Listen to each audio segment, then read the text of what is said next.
प्यारे बच्चों, सुहाना free classes में आप सभी का बहुत बहुत स्वागत है। तो हैप्पी नवरात्रि बच्चों सबको, आप सभी को। देखिए यहाँ हमने जो टॉपिक लिया है आज 3 मूर्तिकारों का।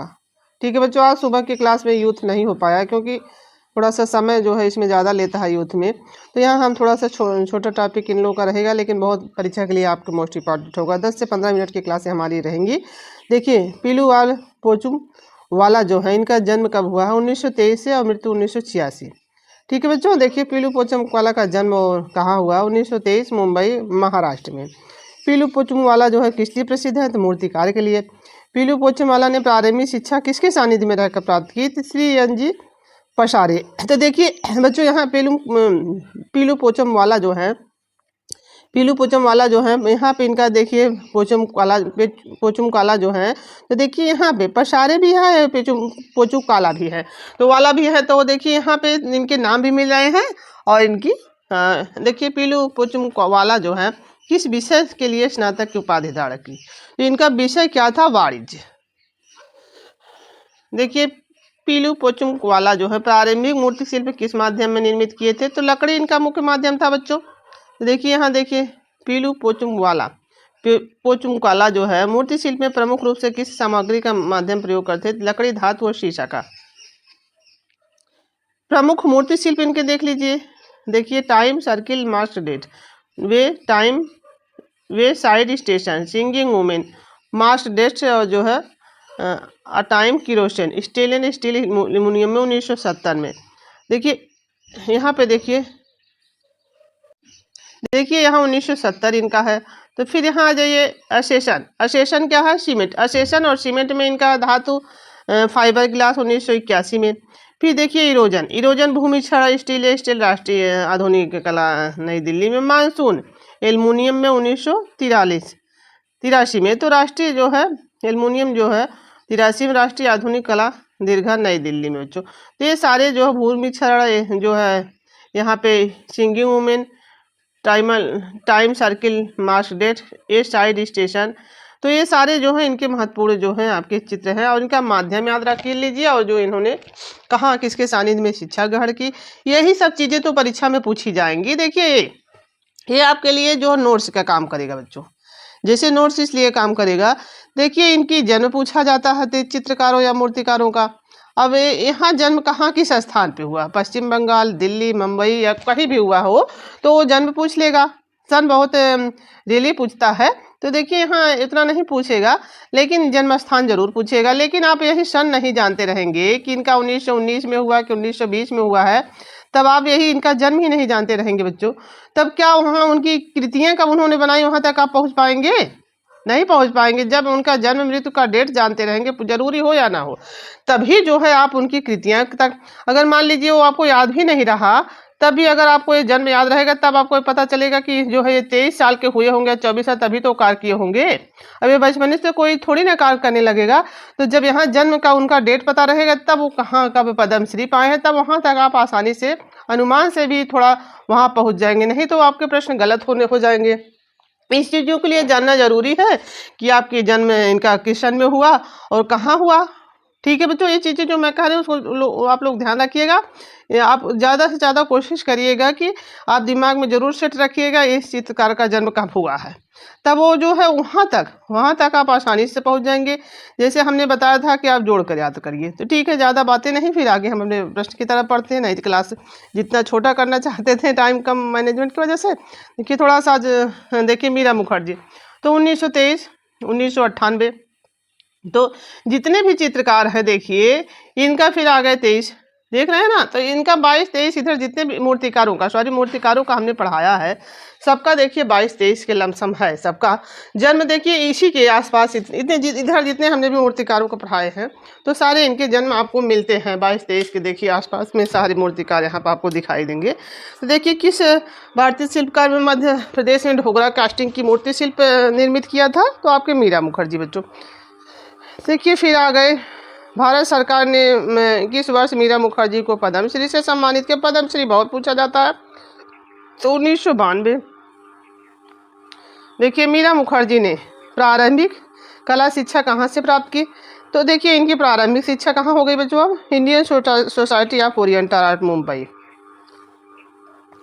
प्रसिद्ध पुस्तक metal craft man in India कब प्रकाशित हुई है? तो इनकी पुस्तक याद रखिएगा 1994 में। फिर देखिए Indian society of oriental art Mumbai में मीरा मुखर्जी के कला किसके सानिध्य में रहकर प्राप्त की है? तो अवनीन्द्रनाथ के टैगोर में। तो देखिए इंडियन सोसाइटी ऑफ मुंबई इनकी सानिध्य में, अवनी बाबू इनके गुरु हैं। आप बहुत अच्छी तरीके से आप लोग याद रखिएगा, क्योंकि मीरा मुखर्जी शिल्प देखिए ये तो मूर्तिकार है नहीं, तो इसलिए हम कह रहे हैं, इसलिए याद रखिएगा। तब आपको क्योंकि ये मूर्तिकार है तो आपको दिमाग में नहीं आएगा कि तो चित्रकार है, ये मूर्तिकार है, ऐसे है नहीं जैसे उधर वार शैली के, तो इनके गुरु नहीं हो सकते, कोई दूसरे होंगे। लेकिन देखिए इन्हीं के सानिध्य में रख कर इन्होंने कला शिक्षा के सानिध्य में रख कर इनकी चीज़ सीखी थी। तो देखिए मीरा मुखर्जी शिल्प कला का प्रशिक्षण प्राप्त करने के लिए विदेश गई थी। कहाँ पे? म्यूरिक जर्मनी में। जो म्यूरिक और मीरा मुखर्जी जर्मनी, ठीक है, ये सारी चीज़ें इनके नाम से मिल रही हैं। कौन सा भारतीय शिल्पकार जनजाति कलाओं से काफ़ी प्रभावित रहा है? तो मीरा मुखर्जी बच्चों। तो मीरा मुखर्जी ने मूर्ति कला पर आधारित कौन सी 2 पुस्तकें लिखी? तो भारत में धातु शिल्प 1979 में। फिर देखिए यहाँ पे भारत में धातु शिल्पकार 1994 में, 79 में और 94 में इन्होंने लिखी। देखिए पश्चिम बंगाल भारत सरकार ने मीरा मुखर्जी को कब अवन गमन पुरस्कार से सम्मानित कब किया है? वर्ष 1981 में। अब देखिए फिर इनकी किस शिल्पकार ने बस्तर मध्य प्रदेश की जनजातियों की शिल्पकला ढोगरा कास्टिंग लास्ट वैक्स प्रोसेस का विधिवत प्रशिक्षण प्राप्त किया है? तो मीरा मुखर्जी ने। ये ढोगरा कास्टिंग आपकी जो है नर्तकी की मूर्ति बनी है ना, इसमें जो डांसिंग गर्ल मोहनजोदड़ो में जो पाई जाती है, तो वहाँ पे ये इन्होंने लास्ट वैक्स प्रोसेस यहाँ पे सीखा था मध्य प्रदेश। मीरा मुखर्जी ने मूर्ति कला का डिप्लोमा किस महाविद्यालय से पूरा किया बच्चों? दिल्ली पॉलिटेक्निक कॉलेज नई दिल्ली। देखिए मीरा मुखर्जी कब मास्टर क्राफ्टमैन के लिए राष्ट्रपति, देखिए इनको ये भी पुरस्कार मिला, प्रेस अवार्ड से सम्मानित कब किया गया? तो 1968 में। तो 1968 में जो है इनको अवन गमन प्रेस अवार्ड से सम्मानित किया। मूर्ति कला पर आधारित पुस्तकें ये देखिए आया था 1979, मेटल क्राफ्ट 1994। देखिए किसने लिखी? Meera Mukherjee. Man in India, metal craft man in India, और देखिए मेटल क्राफ्ट, इनकी 2 पुस्तकें हैं जो मूर्ति कला पर आधारित हैं। ये चीज़ें 79 और 94 इनकी मूर्तियों को याद रखिएगा बच्चों। मीरा मुखर्जी प्रमुख रूप से किस लिए जानी जाती है? प्रसिद्ध मूर्ति शिल्पकार। पूछी जाएगा चित्रकार है मूर्तिकार मीरा मुखर्जी, तो प्रसिद्धि इनकी मूर्तिकार। देखिए मूर्तिकार मीरा मुखर्जी का देहांत 1998 में। देखिए पुस्तकें इनकी यही, देखिए इनकी पुस्तकें ज़्यादा शायद पूछी जाए। Metal craft in India 79, metal craft in India, metal craft in India, metal craft man इसमें, ठीक है, यही एक शब्द इसमें जोड़ दिया इसलिए हम इसको पीछे किए हैं इन इंडिया। तो देखिए फोक मेटल आर्किटेक्चर्स और ब्रास बेकर इन बस्तर। देखिए जो यहाँ इन्होंने शिक्षा ग्रहण की, वैसे जो है बस्तर नाम से इनकी जो है पुस्तकें सारी हैं। तो इस देखिए पुस्तकें सारी हैं। तो यहाँ वो 2 पुस्तकें थी, यहाँ तो 3 और पुस्तकें हो गई, फोक मेटल आर्किटेक्चर्स और ब्रास वर्कर्स और ब्रास बेकर इन बस्तर। देखिए प्रमुख चित्र हार्स, ये पुस्तकें थी बच्चों इधर वाली, इधर चित्र हो गया हार्स इनके प्रमुख हैं जो कागज पर जल रंग में है। और मूर्ति शिल्प देख लीजिए, मूर्ति शिल्प में कौन कौन से हैं बच्चों? सिंगिंग वुमेन ब्रांच में 1990, फॉरेस्ट सीन ब्रांच में, देखिए पंख वाला ब्रांच में, ब्राइड जो है दुल्हा ब्रांच में, देखिए बैलेंस संतुलन इसी को कहते हैं ब्रांच में, वर्कर्स ब्रांच में 1980 में, दुर्गा इन्होंने भी बनाया देखिए ब्रांच में 1997, मदर इन चाइल्ड ब्रांच में, मदर चाइल्ड इन्होंने भी बनाया, मदर चाइल्ड कई लोगों ने बनाया। अर्थ ऑफ हेमेन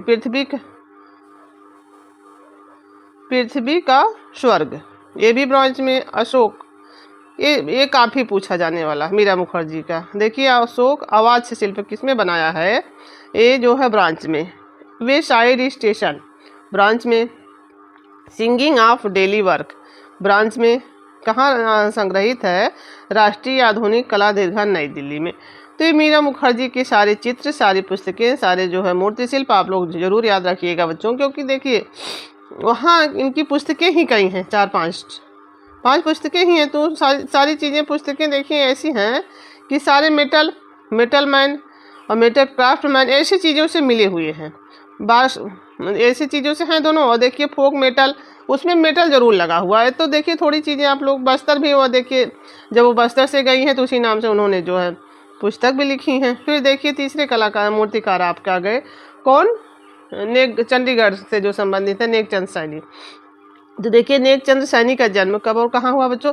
देखिए 1 साल बाद ये भी हो गए। देखिए लाइन से इन लोगों का लगा हुआ है।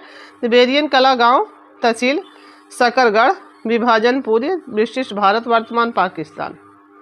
देखिए नेकचंद सैनी देखिए प्रमुख रूप से कैसे कलाकार माने जाते हैं? संस्थापन कलाकार, बहुत मोस्ट इंपॉर्टेंट है बच्चों ये संस्थापन कलाकार।